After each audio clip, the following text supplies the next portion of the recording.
जय श्री राम। शंखनाद में आपका स्वागत है। हम पिछले 2 महीने से बंगाल में एसआईआर पर और सीमावर्ती इलाकों में वोटों की गड़बड़ी पर बात कर रहे हैं कि कैसे घुसपैठियों के जरिए वोटर लिस्ट में गड़बड़ियां की गई है और अब एसआईआर का उस पर क्या असर हो रहा है, चुनाव आयोग क्या तरीके अपना रहा है।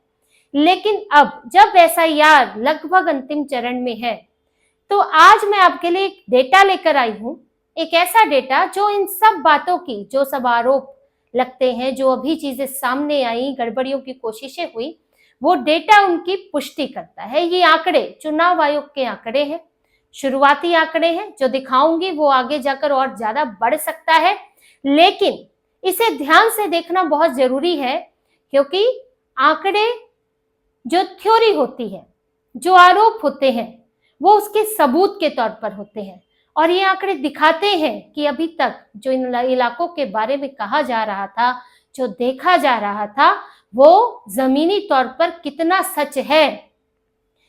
चुनाव आयोग ने जो अभी तक के एसआईआर में जो नाम कटने वाले हैं उनका एक डेटा जारी किया है। कुल मिलाकर 58 लाख है। ये 58 लाख अभी तक इस आधार पर है जो फॉर्म नहीं मिले हैं। अभी तो जांच ये भी होगी कि फॉर्म सही है गलत है, उनकी एक अलग स्क्रूटनी होगी। लेकिन इन 58 लाख में से अब ये जानकारी सामने आई है कि बंगाल के कुल जो सीमावर्ती 10 जिले हैं उनमें अकेले 22 लाख नाम कटे हैं। बंगाल में 23 जिले हैं और इन 10 सीमावर्ती जिलों में, जो कि मुस्लिम बहुल है, जहां पर सबसे ज्यादा घुसपैठ हुई है, बांग्लादेशी रोहिंग्या आकर बैठे हुए हैं, वहां से अकेले 22 लाख नाम कटे हुए हैं। ये सटीक आंकड़ा है 22,858 का, जो इन जिलों से ही जा रहे हैं।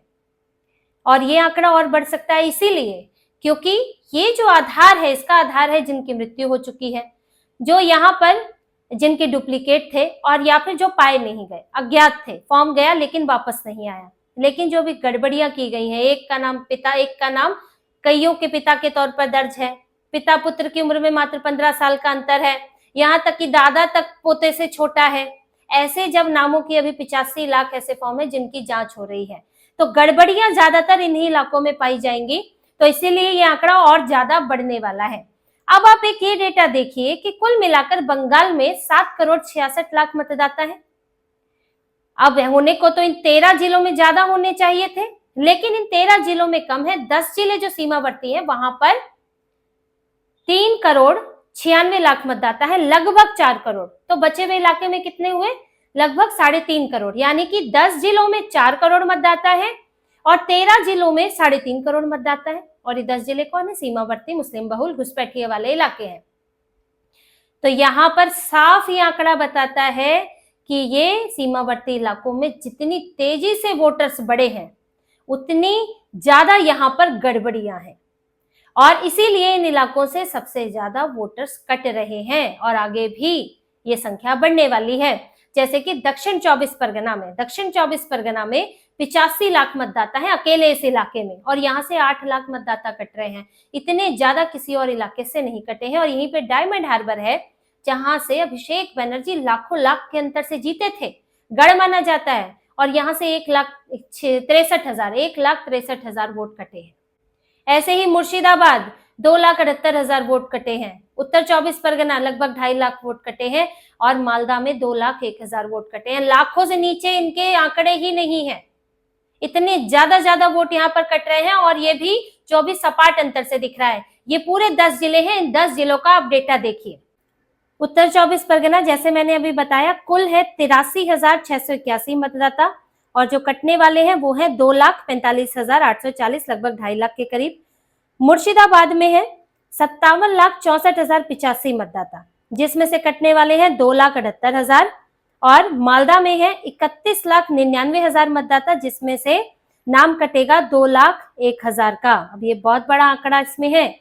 उत्तर दिनाजपुर ऐसा इलाका है जहां पर 105% तक मतदाता बढ़े हैं।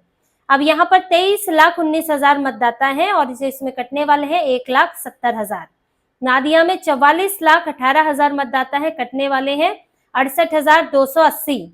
दक्षिण दिनाजपुर 13,31,000 मतदाता है और नाम कटने वाले हैं 80,975 के। जलपाईगुड़ी 19,14,000 मतदाता है और नाम कटेंगे 1,33,091 के। अलीपुरद्वार में 12,99,486 मतदाता है, नाम कटेंगे 92,267 के। कूच बिहार, जहां भी ममता बनर्जी होकर आई है, 24,90,000 मतदाता है, नाम कटेंगे 1,13,335 के। इन्हीं के साथ दक्षिण 24 परगना है, जहां से 8 लाख मतदाता जाने वाले हैं, ये मैंने आपको पहले बता दिया था। अब इन इलाकों का हाल आप खुद समझ सकते हैं। आंकड़े बहुत जरूरी होते हैं, क्योंकि आप मुंह से बहुत सारी बातें कहते रहते हैं, चुनाव आयोग से कई खबरें आती हैं, लेकिन उन्हें खारिज करने वाले तुरंत खारिज कर देते हैं कि हाँ ये तो आरोप होंगे, राजनीति होगी, क्योंकि हर कोई तो बंगाल में बैठा नहीं है, उन इलाकों में रहने वाले लोग जानते हैं, वहां से मीडिया से कुछ चीजें निकल कर आती हैं, लेकिन वहां भी घुसपैठियों को उस तरह से यहाँ पर मीडिया भी कवर नहीं करता है, क्योंकि मानवाधिकार हो जाता है, मुसलमान की बात आ जाती है, अल्पसंख्यक की बात आ जाती है, तो घुसपैठियों पर भी प्यार लुटाया जाता है। तो इस तरह से चीजें खुलकर आ नहीं पाती, लेकिन जब डेटा आता है, आंकड़ा आता है, तो उसको खारिज करना बड़ा मुश्किल होता है। जैसे कि पहले आया था कि 105% तक आपके मतदाता बढ़ जा रहे हैं, कलकत्ता में 4% बढ़ते हैं, सीमावर्ती इलाकों में 70%, 95%, 105% बढ़ जाते। कहां से इतने वोटर आ रहे हैं? ये कोई पैदा हो तो नहीं हो रहे हैं, इतनी तो वहां पे बर्थ रेट है नहीं, तो वहां कहां से रहा है? ये आ रहा है आपका बांग्लादेश से, घुसपैठिया बांग्लादेशी, रोहिंग्या, सालों साल में। कोई एक सरकार की बात नहीं है, ये सालों साल में हो रहा है। ये पहले कांग्रेस, फिर आपकी लेफ्ट पार्टी आ गई, फिर ममता बनर्जी आ गई, किसी ने रोक नहीं लगाई, बल्कि बढ़ावा दिया और जोड़ते गए, नाम बड़े करते गए। इसीलिए पिछले 22-23 सालों में डबल मतदाता यहाँ पर हो गए, और आबादी जो बढ़ रही है वो भी इसी रफ्तार से बढ़ रही है। पश्चिम बंगाल में पूरी आबादी एक तरफ, और यहाँ 10 जिलों की आबादी इस सीमावर्ती इलाकों की एक तरफ।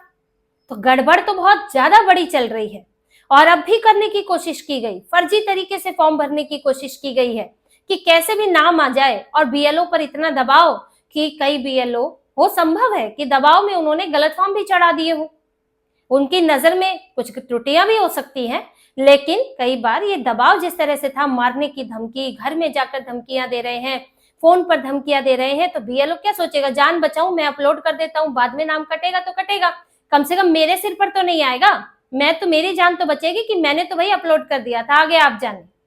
तो ये तक हो रहा है। इसीलिए चुनाव आयोग ने अपने अधिकारी भी नियुक्त किए यहाँ पर कि ये तो सब डराने धमकाने का काम चल रहा है, या तो टीएमसी के कार्यकर्ता नेता सबको डराते फिर रहे हैं। तो ये सारी चीजें चल रही हैं। अब जो क्राइटेरिया के तहत अब जांच हो रही है, जैसे कि आपको मैंने वीडियो में बताया भी था कि जिन पिता पुत्र के बीच में 15 साल से ज्यादा का अंतर है, तो उनकी जांच होगी, उनके फॉर्म स्वीकार नहीं किए जा रहे, पहले उनके घरों में जाके जांच होगी, 85 लाख है ऐसे, और बीएलओ जाकर जांच करेगा कि वाकई क्या इतना एज का अंतर होना चाहिए। शादी में 15-15 साल का अंतर, ये केस आसानी से नहीं मिलते हैं, ये बहुत कम होते हैं, और ये 85 लाख केस है। इसी तरह से पोते और दादा की उम्र में बड़ा कम अंतर देखने को मिल रहा है। तो ये सारे फॉर्म किसी और का, कागज किसी और के, बस कैसे भी 2002 की लिस्ट से मैच कर जाए, कैसे भी हमें आवास प्रमाण पत्र, जन्म प्रमाण पत्र, शैक्षणिक प्रमाण पत्र, ये सब ना देना पड़े, इसी से आधार कार्ड से नकली जो सब बना रखा है उससे काम चल जाए। तो यही सब चल रहा था, रैकेट चल रहे थे। और अगर ये एसआईआर नहीं होती तो ये इस बार ये जितने मतदाता इसमें बताए जा रहे हैं, इसमें और जुड़ जाते, और हजारों हजार जुड़ चुके होते। वो तो मौका नहीं मिला इन्हें जोड़ने का, और जिनको जोड़ भी पाए हैं अब उनके ऊपर संकट मंडरा रहा है। तो ये सारे आंकड़े पश्चिम बंगाल की कहानी बताते हैं, ममता बनर्जी, इनकी सरकार में क्या किया गया है, कैसे इन्होंने बंगाल को ये पूरी तरह से बांग्लादेश बनाने पर उतारू है कि हम अपने जीते जी सत्ता पर राज कर ले, शासन में बैठे रहे, उसके बाद भाड़ में जाए, बंगाल भाड़ में जाए, लोगों का हाल जो हो, भारत का हाल जो, क्या फर्क पड़ता है। ममता बनर्जी अपने जीवन काल में तो मुस्लिम बहुल नहीं बनेगा बंगाल, ये तो संभव नहीं है। ममता बनर्जी की उम्र देखे तो मुसलमानों के भरोसे, घुसपैठियों के भरोसे वो तो अपने जीवन काल में मुख्यमंत्री रह जाएंगे, लेकिन आने वाली पीढ़ियों का क्या होगा? आने वाली पीढ़ियां वहां के राजनेता भी झेलेंगे, वहां के हिंदू और जो दूसरे वहां पे अल्पसंख्यक समुदाय है वो भी झेलेगा इसको, क्योंकि एक बार झेल चुके हैं। जब भी तब हुए थे, इतनी ही लगभग आबादी थी, और तब आपसे बड़ा इलाका छीन लिया गया, कलकत्ता तक पर कब्जा करने की कोशिश हुई। तो जब संख्या बढ़ती जाएगी तो यही होगा, ममता बनर्जी तो रिटायर हो जाएंगी तब तक राजनीति से। तो तो यही सब नेताओं का हाल। राहुल गांधी भी यही सोचते हैं कि भाई मैं किसी तरह आ जाऊं, उसके बाद तो जो हो सो हो भारत में। और अखिलेश यादव को यही लगता है कि मेरे जीवन काल में थोड़ी यूपी में मुस्लिम बहुल हो जाएंगे, वो तो आगे के देखेंगे लोग, मैं तब तक सत्ता पे राज तो कर लूं, मेरा बेटा भी हो सकता है तब तक राज कर लेगा वहां पर। तो ये इनकी सोच होती है कि इनको भविष्य से, पीढ़ियों से कोई मतलब नहीं है, भारत से कोई मतलब नहीं है, बस अपनी राजनीति चलानी है कैसे भी करके, चाहे बांग्लादेशियों के वोट मिले, बांग्लादेशी यहाँ पे सरकार चुने, लेकिन इनको लगता है कि हमें चुनना चाहिए। इसीलिए एसआईआर और एनआरसी बहुत जरूरी है, और विरोध भी इसीलिए ही होता है। ममता बनर्जी इसीलिए ही परेशान है, लाखों लाख वोट कट रहा है, तो इनकी जो जीत का बड़ा बड़ा अंतर होता था हजारों हजार का, अब उसका क्या होगा? वोट शिफ्टिंग हुआ करती थी, उसका क्या होगा? और एसआईआर के खिलाफ इसलिए बोल रही हैं। मैंने फॉर्म नहीं भरा है, ये दावे कर रही है, जबकि कहा जा रहा है कि ये पहले ही भर चुकी है फॉर्म, दूसरों को बरगला रही है।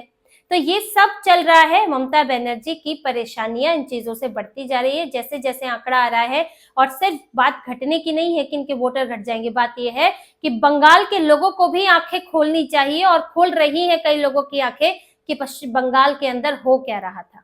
और अगर लोगों ने एहसास किया और इन स्थितियों को समझा, तो इस बार ममता बनर्जी की वापसी नामुमकिन होने वाली है। तो इसी तरह की और खबरें और विश्लेषण आपके लिए लाते रहेंगे। हमसे जुड़े रहिए, सब्सक्राइब कीजिए, कमेंट कीजिए। बहुत बहुत धन्यवाद। जय श्री राम।